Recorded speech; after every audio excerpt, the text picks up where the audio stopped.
बड़ी खबर सामने आ रही है। चीन अमेरिका तनाव पर यह बड़ी खबर है। चीन के इलाके में अमेरिकी जेट घुस गए हैं, जिसके बाद से ड्रैगन ने आसमान में फोर्स उतार दी है। ट्रंप के फाइटर जेट को चीनी ड्रैगनों ने घेर लिया है। आपको बता दें कि ईरान में अमेरिका फंसा हुआ है और चीन ने आसमानी चाल चली है, जिसके बाद से ट्रंप का फाइटर जेट गिर गया है। आपको बता दें कि इस वक्त पूरी दुनिया में लगातार ईरान और अमेरिका के तनातनी की खबर है, लेकिन इसी बीच चीन की भी एंट्री हो गई है। आपको बता दें कि चीन अब सीधे तौर पर दुनिया के सुपर पावर को चुनौती देने वाला है। अब तक जो महाशक्तियां कभी आमने सामने नहीं आई, इस बार आसमान में उनका सामना हो गया है। जी हाँ, अमेरिका और चीन के लड़ाकू विमानों ने इस हफ्ते कोरियाई पेनिनसुला के पास समुद्री इलाके में उन दोनों के बीच आमना सामना हुआ है। आपको बता दें कि कोरियाई प्रायद्वीप के पास अमेरिका और चीन के लड़ाकू विमानों का आमना सामना हुआ है और अब ये बड़ी खबर है, क्योंकि चीन ने भी अमेरिका के खिलाफ अपनी फोर्स उतार दी है। इससे पहले आपको बता दें, जो बड़ी खबर है कि चीन के नो एंट्री जोन में घुसने वाले थे अमेरिकी फाइटर जेट, जिसके बाद ड्रैगन बौखला गया और उसने अपना फोर्स उतार दिया। बीजिंग ने अब जवाब में अपने लड़ाकू विमान भी उनके पीछे लगा दिए हैं। अब सबसे पहली बात करते हैं कि ADIZ क्या है। दरअसल वायु रक्षा पहचान क्षेत्र यानी कि ADIZ किसी भी देश के संप्रभु हवाई क्षेत्र से अलग होता है। ये वो इलाका होता है जहां किसी भी देश की सीमा के करीब आने वाले विमानों से अपनी पहचान स्पष्ट करने की अपेक्षा की जाती है।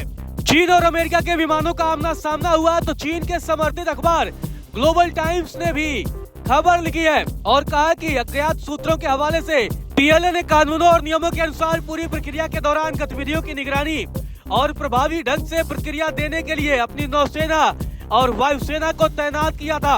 तो दूसरी तरफ दक्षिण कोरिया में तैनात लगभग 28,500 अमेरिकी सैनिकों की कमान संभालने वाले US फोर्सेज कोरिया ने कोई बयान जारी नहीं किया है, लेकिन ये अपने आप में एक दुर्लभ घटना मानी जा रही है, क्योंकि आसमान में अब ये खबर सामने है कि बुधवार को लगभग 10 अमेरिकी लड़ाकू विमानों ने प्योंगटेक एयरबेस से दक्षिण कोरिया के पश्चिमी तट से दूर अंतर्राष्ट्रीय जल क्षेत्र में सैन्य अभ्यास के लिए उड़ान भरी थी। ये योनहाप न्यूज एजेंसी की तरफ से ये रिपोर्ट है। आखिर चीन और अमेरिका के विमानों का आमना सामना कैसे हुआ, ये आपको बताते हैं। दरअसल एयर डिफेंस आइडेंटिफिकेशन जोन किसी भी देश की हवाई सीमा से अलग होता है। यह एक ऐसा फिक्स इलाका होता है जहां आने वाले विमानों को अपनी पहचान बतानी होती है। लेकिन दक्षिण कोरिया की समाचार एजेंसी योनहाप की रिपोर्ट की माने तो बुधवार को करीब 10 अमेरिकी फाइटर जेट प्योंगटेक स्थित एयरबेस से उड़ान भरकर दक्षिण कोरिया के पश्चिमी तट के पास अंतर्राष्ट्रीय जल क्षेत्र में अभ्यास कर रहे थे।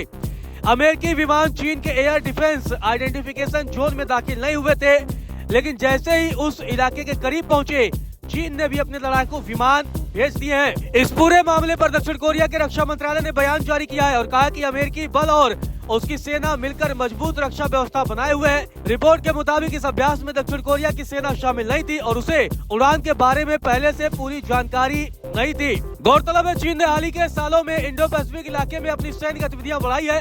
दक्षिण चीन सागर और ताइवान को लेकर उसके कई देशों के साथ विवाद चल रहे हैं। जापान के साथ भी चीन का तनाव बढ़ा है। जापान अमेरिका और दक्षिण कोरिया का अहम सहयोगी है। उसने कहा था कि अगर चीन ताइवान पर हमला करता है तो जापान कानूनी रूप से सैन्य कार्रवाई कर सकता है। दिसंबर में जापान ने यह भी आरोप लगाया था कि एक चीनी फाइटर जेट ने उसके विमान पर हथियार डालने का लक्ष्य रखकर रडार लॉक किया था। आपको बता दें कि चीनी जेट्स को अमेरिका के F-16 ने ललकारा था और समंदर के ऊपर कई घंटों तक ये हाई वोल्टेज ड्रामा चलता रहा। बताया जा रहा है कि अमेरिका का F-16 विमानों ने सियोल से लगभग 60 किलोमीटर दूर प्योंगटेक के ओसान एयरबेस से टेक ऑफ किया था। अब बड़ा सवाल यहाँ पर यह भी है कि क्या ट्रंप की नई डिफेंस पॉलिसी से चीन परेशान है। दरअसल ये घटना ऐसे वक्त में हुई है जब ट्रंप प्रशासन दक्षिण कोरिया पर अपनी रक्षा की जिम्मेदारी खुद उठाने का लगातार दबाव बना रहा है। पिछले महीने जारी हुई नेशनल डिफेंस स्ट्रेटजी में वाशिंगटन ने साफ संकेत दिया था कि अब दक्षिण कोरिया को नॉर्थ कोरिया के खिलाफ प्राइमरी जिम्मेदारी लेनी होगी। अमेरिका अब केवल क्रिटिकल सपोर्ट देने तक ही सीमित नहीं रहना चाहता। चीन को डर है कि अमेरिका की यह बदली हुई नीति और अचानक होने वाली ऐसी मिलिट्री ड्रिल्स उसके इलाके में तनाव को और बढ़ा सकती है। इसके बाद से ही अब चीन ने भी अमेरिका के खिलाफ अपनी सेना को उतार दिया था और कई घंटों तक यह हाई वोल्टेज ड्रामा चलता रहा।